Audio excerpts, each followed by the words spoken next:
Hey everyone, welcome back to the Jay's Fit Down podcast. I'm your host Jay, and here today with Coach Quentin Davie. He's the head football coach at Hebron Christian Academy, taking over this year for the 2026 upcoming season. And I'm glad to have him on the podcast here, Coach. We appreciate your time. Hey, I definitely appreciate that, Jaden. It is great to be on your podcast, and I look forward to talking some Hebron football. Yeah, man. Yeah, absolutely. So, Coach, you're taking over a program that's won the last two state championships, well, two in a row, under, of course, Jonathan Guest, who was there for a couple years, and then Kenny Dallas, and now you come in. So, just talk about like what it's like taking over a program that has been a consistent winner the past couple years, and how does that create any pressure for you, or is it make you excited because you're like, okay, now I want to continue this and help build this program even more? Talk about that. Yeah, for sure. That's a great question.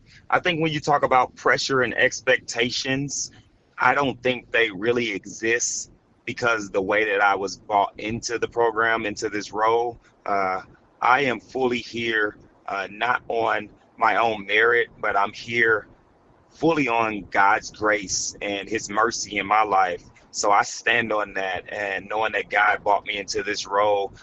In my background, I did play at the highest level, played in college, played in the pros, but this is my first head coaching job. And some would say that first time head coach taking over a really successful program like Hebron, I don't deserve the role, but it is 100% on God the reason I'm here, and I stand on that, and I have faith in that. So the expectations, the pressure, it doesn't exist because I put it all back on God, and He's the one that's carrying me through, and He gives me my power daily.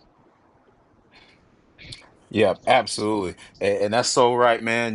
Because he is the ultimate catalyst for us, and he leads us on this path in life, wherever it is. And it's clearly led you to eventually, yeah, become a football coach, to be a leader of men, not just on the field, but off the field, right? Football I played, you know, for since I was 5 years old up into high school. I actually got to play for Coach Guess when he was at Eagles Landing Christian. Nice.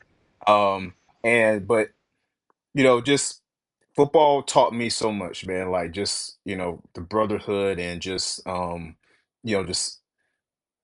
following God and letting him just lead your steps, and this hard work, but also just resting in him.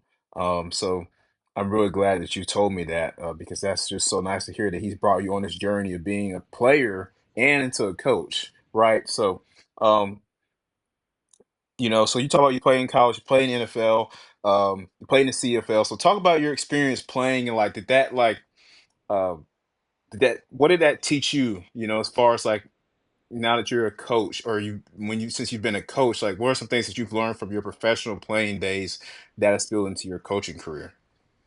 Yeah, for sure. I think when you talk about a coach that has been a player and the boys can see that, okay, you've been in my shoes currently where I'm at, whether it be a freshman through senior, you've been in my shoes. You understand what I'm going through daily, right? So they can see that in me, and I remind them as well. I remind them of my playing career. I remind them that I was in their shoes at one time, and I was a kid that didn't have all the answers, even though it seemed like at the time I had all the answers. So they're able to relate in that sense, right? And then another thing that's really important, I think any leader needs to be shoulder to shoulder with the people that are following them and the people that they're going to war with.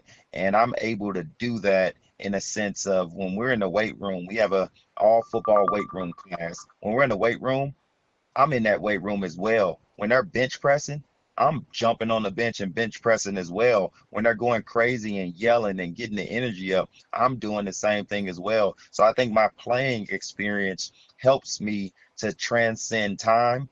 And even though I went to college many, many years ago, 2010 is when I graduated, about over 15 years ago, right? Uh, I still remember where I came from, and the boys still see that was in their shoes. So that's important.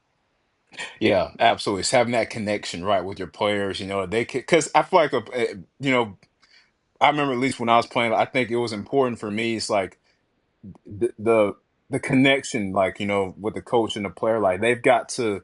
There's got to be a level of understanding there, because I feel like kids they got to be able to trust you.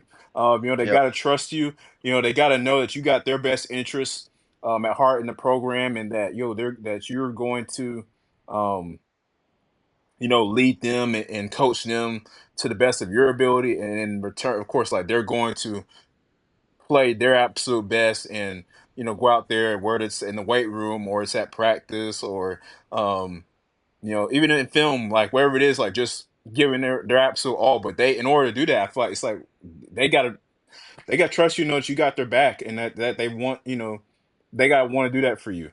So I think that's really important, have that connection and that for bond. sure. Yeah. Yeah, absolutely. So talk about, coach, your philosophy as far as like defensively, offensively, like how do how do you want to run like your program here at Hebron now that you're taking over, as far as like what can we expect to see out of Hebron football this year?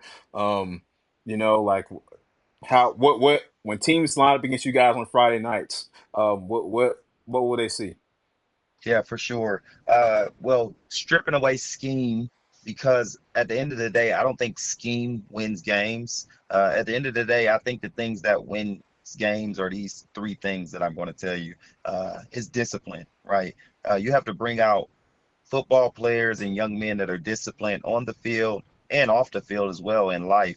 And being able to do things like showing up early, doing extra reps, locking in when no one is watching. I tell the boys what's important now. That's kind of like our program saying, win, what's important now. And it's when nobody's looking, are you doing the things that's the most important right now in front of you that can get you your goals that you wrote down on paper, that can help us reach our team goals that we've written down on paper. So I think discipline is really important. And then going into that as well, details, right? Number two, like we have to be detail oriented, right? It doesn't matter like what the other team is doing. It doesn't matter how talented the other team is, as far as like they have a 4-star, 5-star, and we can be so focused on the details of what I need to do on this next play.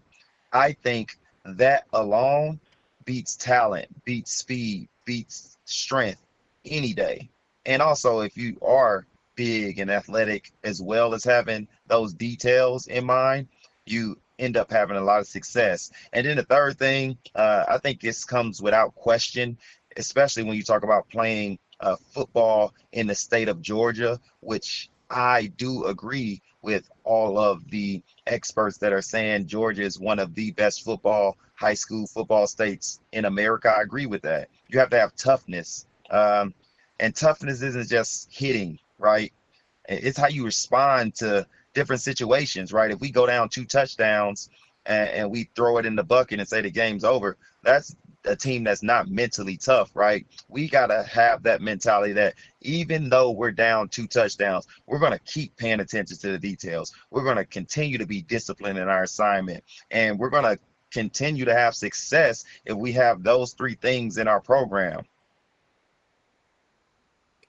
Yeah. Yeah, yeah, and you're right. Mental toughness, that's a huge one, man. That's huge, because like you said, yeah, like you're down 2 touchdowns, or or heck, even if you're up, like a lot. And I think some people don't even talk about this side of it. Like you're up a lot. It's like, can you still keep your foot on the gas? Yep, Can you still keep attacking, keep being aggressive, right? Not letting up. sure. Or if you're at practice and it's, coach, you know how this is. Like, you've been there, like it's August. It's especially in Georgia. It's Yep, 95 degrees. Like it's Monday. Like it's being at school for 8 hours, practice, like we're hitting, like, it's can you right? It's yep, it's yep. it's all of Where that, can you man. put your mind to show that, hey, we got some goals written down and we got to focus in? And I'll give you even one better. This past year, it was cold outside, right? When it's cold outside and you're playing football, you know that you've made it to the playoffs, right? You know that you Yep. won a couple playoff games. You know you get an opportunity to play in that state game. And where can I take my mind when it's freezing outside? I have a playoff game to win. I have a quarterfinal game to win, a semifinal game to win. I have a state championship game to go win the next week. Can I hone in? Can I be detail oriented, right? Can I still be tough in my mentality? Can I be tough physicality wise? And can I be disciplined enough to say I'm going to do what I need to do now to conquer the goals that we have? And I think our team is that and more. It's my job this year. In order to keep running down that lane, to keep raising the bar with those things, right? Getting better culture as far as along those paths of toughness and discipline and details. And it's just my job to keep on raising the bar and running with the torch that Coach Guest has set in place already, that Coach Dallas last year has set in place. So I'm really excited about that opportunity. Yep. Yeah, and that's listen, that's a great thing, it just like you said, like running with that torch, right? Just continue it. People talk about when coaches come in and take over program, it's like, oh, like, you know, um, how are you gonna live up to this and this and that, or like, well, they did this, and it's like,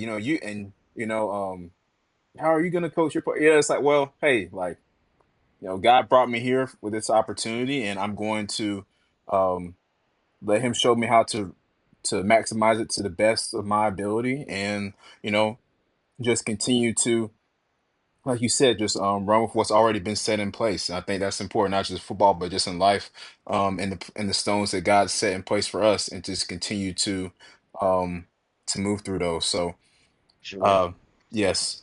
Yeah, and I want to ask you, coach, um what would you say, or how important is it to you, in this program at Hebron, to trying to think of how to word this, but okay, how important is it preaching God, to your players, and like, being a program, of course, that at a Christian school, but just like um allowing him being the center focus of you all, and why you're playing, the fact that you're playing this great game. Talk about how important that is, Christ and all of this. Yeah, no, that's a great question. And I mean, you can approach this from many different angles, but one thing I remind the kids of is that football is going to be a small piece of your life, like the physical sport of football. Now we get to enjoy it as fans and watch it, but you playing football as a human being is going to be a small part of your life that you're living here on this earth. So the things that we are learning on the football field is so much more important. And the number one thing that I like to teach on the football field is faith, right? Faith in your creator, like who made us, right? The reason we're on the football field and displaying our talents is because it's our creator who made us, who gave us those talents, right? And we need to steward those things well. So everything we do physically, even mentally, we need to glorify God in it. So it was a writer in the Bible, and it was in Ecclesiastes, and they don't know who the writer is, but they assume it was Solomon. It was a king, and he was explained to be David's son, and he wrote meaningless about all of the great things that he had experienced in the world. So he had seen big castles, and he had all the money in the world and everything that you could put at a man's fingertips back at the time. And he said it was all meaningless. He said it was meaningless, which in the Hebrew, it is the word havel, which is vapor or breath or a mist, which means it's here today and like gone in a second, right? He said it was all meaningless because it didn't uh, glorify God, or it didn't have the fear of God in it. And that's what I really want to get through to athletes at private schools and public schools. Like everything you're doing on the football field really is meaningless because it's such a small time in your life. But the thing that you need to get out of it is to glorify God in it, that He's giving you these abilities to do it. And He's happy that we're doing it, right? But we need to make the main thing, and know that God is the number one reason why we get to do it. And at the end of the day, when we go to live in eternity, God is going to be there telling us, job well done. But we can't put football as our God. We have to keep God as our God and just thank God for giving us football and steward that well. Yeah. Yeah, I absolutely agree with you. And because of him, we have this great sport, and everything, like you said, just resting in that, man, it's just, it's just so important. Just knowing that we are the righteousness of God, we're children of him. And it's like, once you just, you rest in that and you sit in that, it's like it's amazing, amazing feeling. Like, just Yep. having Yep. knowing that, and knowing that he is put us on this earth to glorify him in everything we do, whether it's on the football field, in the classroom, whether it's wherever it is, like, in the construction job, like, that all everything, right? And so Man.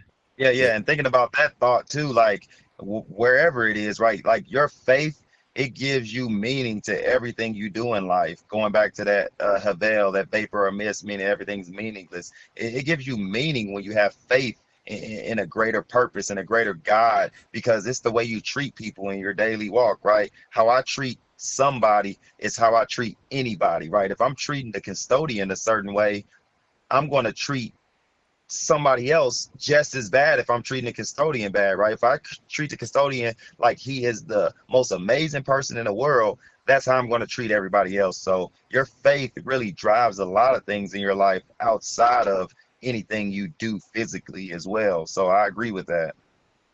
yep, absolutely, coach. And and that's just the big, that's just the big ticket thing, that's the big thing about it all, and like just that love, like God's love, and For how sure. we just exuding that to everybody because he gives it to us, and like we're deserving of it, everybody's deserving of it, and so it's just, man, I just love it. But yeah, so coach, we appreciate your time here coming on the podcast with us and talking some football, talking God with us here today. And I just wanted to say I wish you guys the best of luck this season at Hebron. For sure. For sure. And pray If that I you guys. Oh, go ahead. No, I would say if I could say one more thing, I Of don't know course. who's listening to this. If that kid's listening that is looking like I want to play sports and play football in high school, and if that coach is listening, like I want to coach, I would just say this: two things, and I'll end with this. Like coaching is a love. You have to love what you're doing to coach, especially in like high school, because it's not very highly paid and most of the time not highly thought of, but the best coaches I had, they were really consistent, right? I still remember my high school coach, right? They told me the truth and they were demanding at the same time. So they made me, they took me from a boy to a man. And then when you talk about on the side, if the players listening to this, what football will give you in your life, man, it'll give you structure, it'll give you work ethic, it'll give you mental toughness, like we talked about, and it'll give you leadership abilities to do anything in life, right? To be a great husband, to raise your family, to be a great son or daughter. It'll give you that. You just have to be open to receiving it. And now that goes into your business, right? Your family, like I talked about. So if I can leave you with those two things, like football is great, but what we get for them is way greater. And coaching is one of the most beneficial things that a man can do to affect the life. So if the coaches are listening, if the players are listening, let's look for those two things in the game, and everything else is going to be a fruit of it, right? The success you have on the field, those are going to just be fruits of your labor, man, and just always glorifying God. If you don't have a walk with God, um, I would say get into your Bible. That's God's breath on a page, and meet God right where you're at. You don't have to be perfect. You don't have to be all knowing. You don't have to have any knowledge. I didn't really begin my walk with God into college. And I wish I would have started sooner, but I didn't. And that's where I was. And I started and I was going. So that's the one thing I wanted to leave with everybody, anybody that's listening. Yeah, thank you for that, Jim, Coach. We really appreciate that. And that's, great stuff right there. So, but like I said, yeah, just thank you for your time and just coming on, yeah, and talking with us. And we wish you the best, yeah, of course, at Hebron this year and um on and off the field for you all. And look forward to having you back on pretty soon. So, You Hey, all for stay sure, tuned man. for that. Invite me back on. Invite me back on when we go through this tough schedule that we have this year. I'll probably be I'll probably be telling you a lot more details around what we're going through in the time, but we're gonna get into this season and we're gonna see what happens and we're gonna battle it out. But I'm excited. Thank you, Jalen, for bringing me on, and I look forward to speaking with you in the near future here. I would say go Lions and always do it for his glory. Thank you. Yes, sir. Thank you. And you have a great day, coach. All right. You as well, Jaden. Okay. Thank you.